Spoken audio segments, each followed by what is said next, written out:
देश के सबसे बड़ा मुकेश अंबानी का घर के बाहर एंटीला का सामने देश के बहुत सबसे बड़ा बड़े एक कारोबारी खुलासा। मुकेश अंबानी के घर के सामने से मिली संदिग्ध कार के मामले में एक नया खुलासा सामने आया है। दरअसल अब ये मामला आतंक से जुड़ता जा रहा है। अंबानी के घर के बाहर विस्फोटक से भरी कार रखने की जिम्मेदारी आतंकी संगठन जैश उल हिंद ने ले ली है।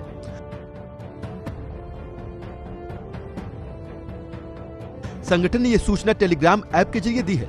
आतंकी संगठन ने एक संदेश के जरिए जांच एजेंसी को चुनौती दी है। संदेश में लिखा है, रोक सकते हो तो रोक लो, तुम कुछ नहीं कर पाए थे। जब हमने तुम्हारी नाक के नीचे दिल्ली में तुम्हें हिट किया था, तुमने मोसाद के साथ हाथ मिलाया, लेकिन कुछ नहीं हुआ।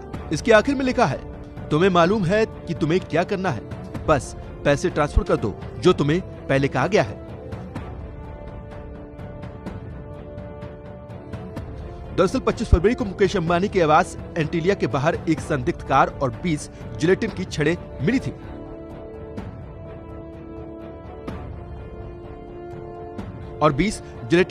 थी। बुधवार रात को 1 बजे के आसपास स्कॉर्पियो को खड़ा किया गया था।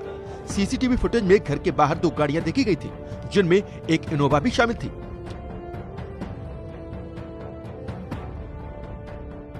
गाड़ी का ड्राइवर एसयूवी को एंटीलिया के बाहर पार्क करके चला गया था। संदिग्ध कार दिखने के बाद अंबानी के घर के सुरक्षा कर्मियों ने स्थानीय पुलिस को इसके बारे में सूचित किया था।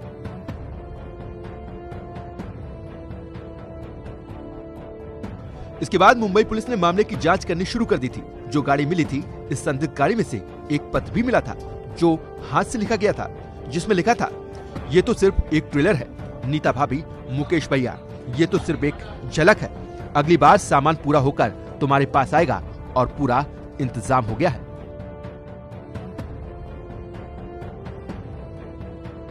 गौरतलब है कि जैश उल हिंद वही आतंकी संगठन है जिसने अभी हाल ही में दिल्ली में इजरायली दूतावास के सामने विस्फोट कराया था।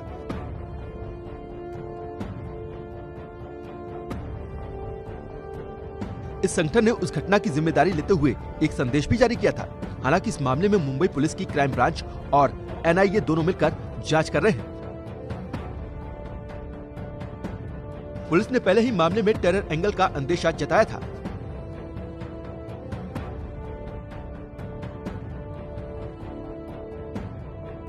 हालांकि किसी आतंकवादी संगठन की ओर से जिम्मेदारी न लेने से पुलिस साफ तौर पर इसकी पुष्टि नहीं कर रही थी। ब्यूरो रिपोर्ट, भारत तक।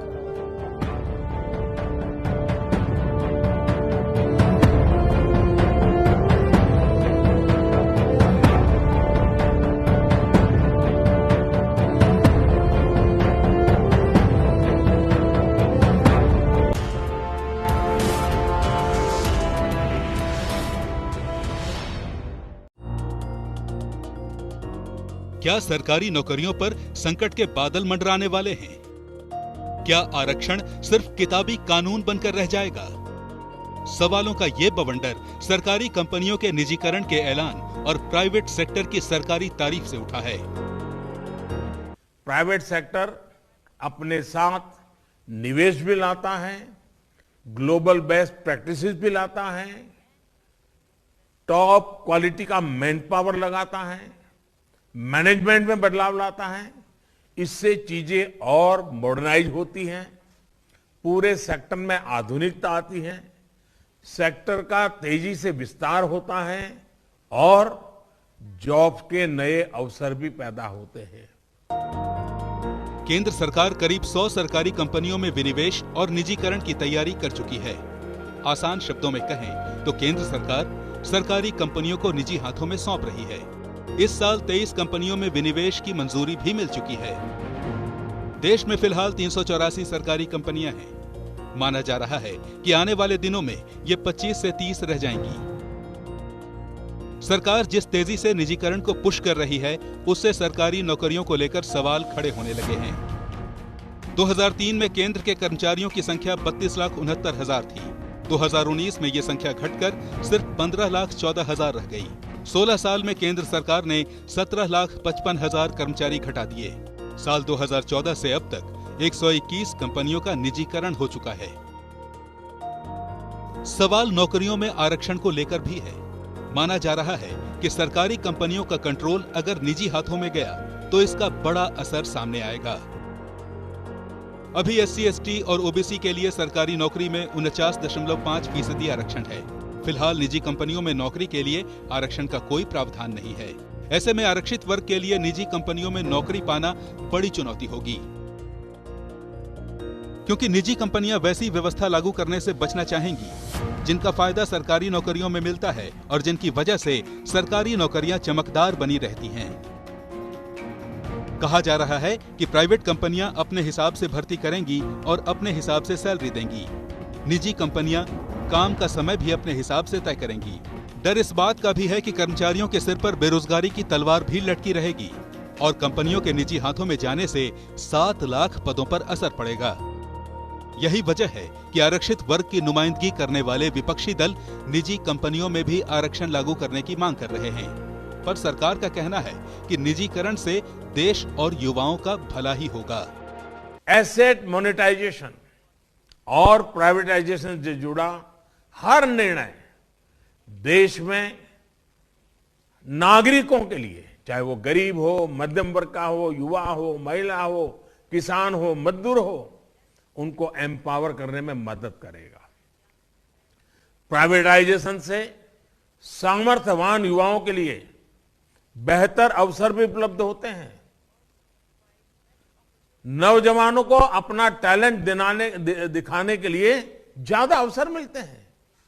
साथियों, देश के हर एंटरप्राइज को एफिशिएंट बनाने के लिए transparency, accountability, rule of law, parliamentary oversight और मजबूत राजनीतिक इच्छा शक्ति आज आप स्पष्ट रूप से अनुभव करते होंगे।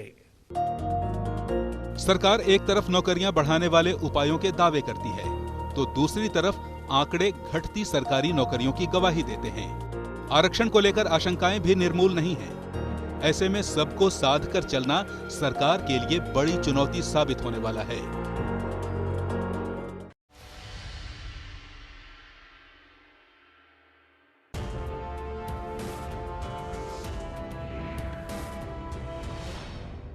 सिलेंडर की कीमत में फिर उछाल, तेल की कीमत में राहत के नहीं आसार और कितनी तेज महंगाई की रफ्तार। अब टीवी पर आप भी दीजिए अपनी राय। बनिए देश के पब्लिक प्रवक्ता, तक ऐप पर अपना वीडियो अपलोड कीजिए। आपकी राय हम अपने शो के दौरान दिखाएंगे। तेज मुकाबला शाम 4 बजे।